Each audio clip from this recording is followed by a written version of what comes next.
फितुल खारिज की मुल्क में दहशत गर्दी की कार्रवाइयाँ। इस्लामाबाद में जुडिशल कॉम्प्लेक्स के करीब खुदकुश धमाका हुआ है। 6 अफराद जाँ भाग, 12 जख्मी हैं। हस्पताल ज़राए के मुताबिक जख्मियों में बेशतर की हालत तशवीशनाक बताई जा रही है। पुलिस की भारी नफरी मौके पर मौजूद है। तहकीकात जारी हैं। फितुल खारिज की मुल्क में दहशत गर्दी की कार्रवाइयाँ जारी हैं। इस्लामाबाद में जुडिशल कॉम्प्लेक्स के करीब खुदकुश धमाका, 6 अफराद जाँ भाग, 12 जख्मी। हस्पताल ज़राए के मुताबिक जख्मियों में बेशतर की हालत तशवीशनाक बताई जा रही है। पुलिस की भारी नफरी मौके पर मौजूद है और ऐसे में तहकीकात भी जारी है।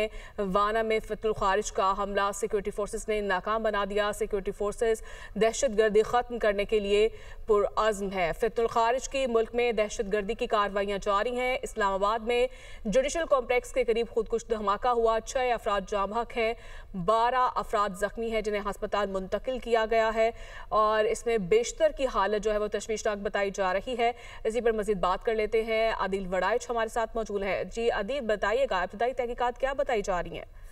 जी, इब्तदाई जो तहकीकात हुई हैं उनमें जो चीज़ सामने आई है कि इस्लामाबाद G11 कचहरी के बाहर हिंदुस्तानी स्पॉन्सर्ड और अफगान तालिबान की प्रॉक्सी जो है इसने खुद कुछ धमाका किया है और इब्तदाई रिपोर्ट के मुताबिक धमाका कचहरी के बाहर हुआ, जिसकी जद में आसपास खड़े लोग जो आए और उसमें से अब तक की रिपोर्ट के मुताबिक 6 के करीब अफराद जो हैं वो शहीद हुए हैं और तकरीबन 13 से 14 अफराद के जख्मी होने की इत्तला है। मुबैना खुदकुश बमबार का सर जो है वो सड़क पर पड़ा हुआ मिल गया है और एक ऐसे वक्त में जब मोदी दिल्ली में फॉल्स फ्लैग करवा रहा है और यहाँ पे अपनी प्रॉक्सीज के जरिए अफगान तालिबान और फितनातुल खारिज के जरिए पहले वाना कैडेट कॉलेज और आज इस्लामाबाद में दहशत गर्दाना हमला करवाया, तो इसमें अभी तक की जो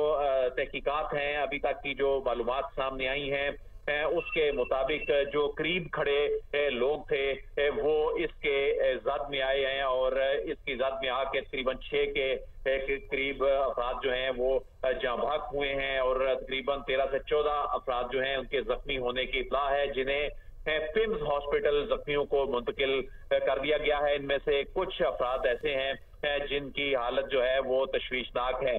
तो इस वक्त जो सिक्योरिटी इदारे हैं, जो कानून नाफिज करने वाले इदारे हैं, उन्होंने इलाके को कॉर्डन ऑफ कर लिया है और G11 कचहरी को जाने वाले जो रास्ते हैं उनको बंद किया गया है और जो जाए वकू है वहां से तमाम शवाहिद जो हैं वो इकट्ठे किए जा रहे हैं और जो गाड़ी है वो देखी जा सकती है कि धमाके के बाद गाड़ी में आग लग गई और धुआं जो है वो फैल गया और ये बिल्कुल कचहरी का जो दाखिली रास्ता है वहां पे जो साइलीन थे, वुकला थे, वहां पर मौजूद थे और ये फितनातुल खारिज की जो मुल्क में दहशत गर्दी की जो कार्रवाइयां हैं जो कि भारत जो है वो अपनी प्रॉक्सीज के जरिए फितनातुल खारिज के जरिए पाकिस्तान में खुदकुश हमले करवा रहा है और हमने देखा कि चंद घंटे कबल जो वाना के कैडेट कॉलेज में जो प्रॉक्सीज हैं भारत की और अफगान तालिबान की, उनकी जानिब से हमला किया गया और उनको कॉर्डन ऑफ किया गया, जो 3 दहशतगर्द हैं और इस बात के सबूत जो हैं वो सामने आए कि वो वहां पर अपने हैंडलर्स के साथ राब्ते में थे और अपने हैंडलर्स के साथ जो है वो उनके जो कम्युनिकेशन जो थी वो ट्रेस भी हुई। तो उसके चंद ही घंटे बाद इस्लामाबाद में ये धमाका जो है, इस्लामाबाद में ये धमाका कचहरी चौक में एंट्रेंस में कचहरी में हुआ G11 में, जहां पर इस वक्त अदालतों की। ठीक है आदिल, आप हमारे साथ ही रहिएगा। डॉक्टर कमर चीमा ने भी हमें ज्वाइन कर लिया है, उनसे बात कर लेते हैं। डॉक्टर साहब, आप कैसे देखते हैं फितुल खारिज की मुल्क में दहशत गर्दी की कार्रवाइयाँ जारी हैं और ये सूरत हाल जो है मजीद तशवीश होती हुई दिखाई दे रही है, कैसे देखते हैं आप? देखिए, हम तो कतर और तुर्की को रिक्वेस्ट करते रहे कि अफगान तालिबान को कन्विंस किया जाए कि ये रिटन गारंटीज दें कि ये जो फितनाल खारिज है, जो कि भारत की स्पॉन्सर्ड ग्रुप्स हैं, ये पाकिस्तान में मुसलसल जो हमले कर रहे हैं ये बंद करें। ये हमले बड़ी वहां पे जो कतर में जो मुज़ाकरात हुए थे, तुर्की में जो मुज़ाकरात हुए थे, वहां पे अफगान तालिबान को ये चीजें हम कहते रहे।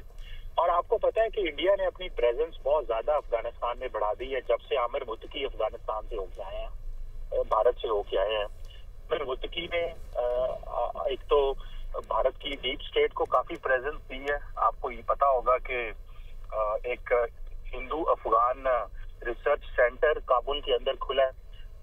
इस तरह की बहुत सारी पेनिट्रेशन पाकिस्तान जो है वो देख रहा है।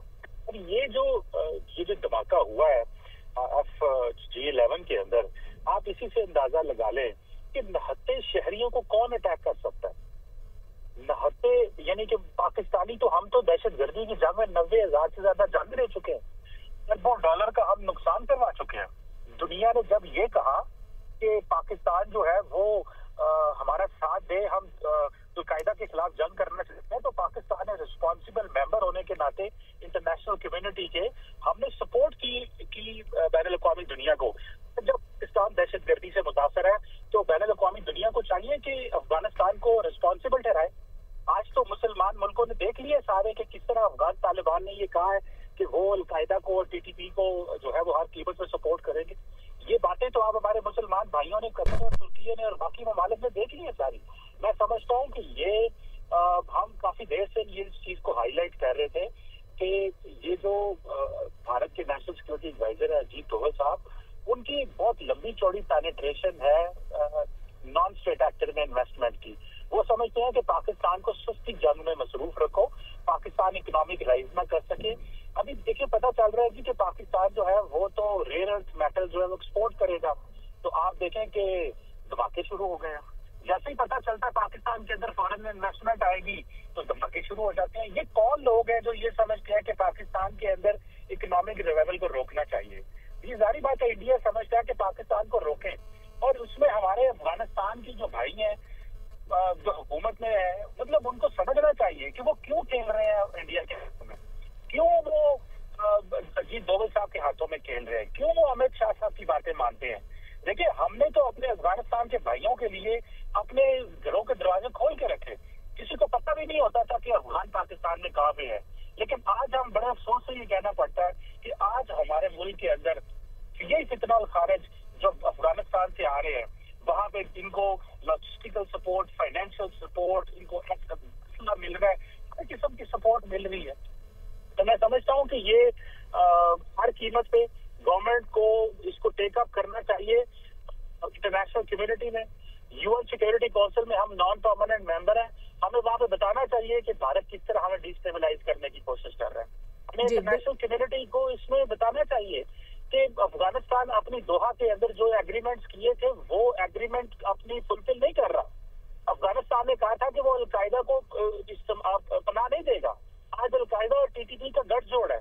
तो ये अमेरिका जो है उसको चाहिए कि वो जो कमिटमेंट अफगान तालिबान ने जो की है उस कमिटमेंट को वो पूरा करे, और अगर अफगान तालिबान वो कमिटमेंट पूरी नहीं करते तो फिर क्या फर्क है 2003 वाले अफगानिस्तान में और 2025 वाले अफगानिस्तान में। तो ये सोच जो है हमें इसके ऊपर, हमें हमारी जो फॉरेन पॉलिसी की जो एस्टैब्लिशमेंट है और हमारा जो लोग हमारे जो सरकार में लोग बैठे हैं उनको इसको टेकअप करना चाहिए। ये बिजनेस एज यूजुअल नहीं है जी। ये जो सुसाइड बॉम्बिंग पाकिस्तान के अंदर हो रही है, ये देखें एक नया इस्लामाबाद के अंदर ये बातें स्पेकुलेशन चल रही थी कुछ अर्से से कि ऐसी चीजें हो सकती हैं। ये पाकिस्तान को डराया जा रहा है, धमकाने की कोशिश की जा रही है अफगान तालिबान की तरफ से कि तुम टीटीपी को कुछ ना कहो वरना हम तुम्हारे मुल्क के अंदर ये भी कर सकते हैं। मैं तो इसको अगर एज ए लेमैन, एक आम पाकिस्तानी के तौर पे अगर इसको एनालाइज करूं तो मैं ये समझता हूं कि वो कह रहे हैं कि आप टीटीपी को कुछ ना कहो, टीटीपी रहेगी अफगानिस्तान में, वरना हम टीटीपी को अनलीश कर देंगे, ये आपके मुल्क में इस तरह करेंगे। किसको शहीद कर रहे हैं? आम आदमी को, पाकिस्तानी। जो बंदा वहां पे G11 मरकज के अंदर कोई सब्जी लेने गया होगा, कोई अपना अदालत में काम से गया होगा, ना उसका कोई ऑफिशियल चीजों से लेना देना, ना उसका कोई प्राइवेट चीजों से लेना देना, वो अपनी नॉर्मल जिंदगी गुजार रहा है। मैं समझता हूँ ये जो प्राइम मिनिस्टर मोदी की पॉलिसी है कि पाकिस्तान को पहले आइसोलेट करने के चक्कर में लगे रहे, जब पता चला आइसोलेट नहीं कर सके, दुनिया पाकिस्तान के साथ स्टिल रेलिवेंट है, तो उन्होंने ये कहा कि फिर आप ऐसे करें कि ये सस्ती जंग शुरू करें, और सस्ती जंग में सबसे इम्पोर्टेंट ये है कि इनको खरीदे जो वहां पे लोग बैठे हुए हैं। और अनफॉर्चुनेटली ये कैसे टीटीपी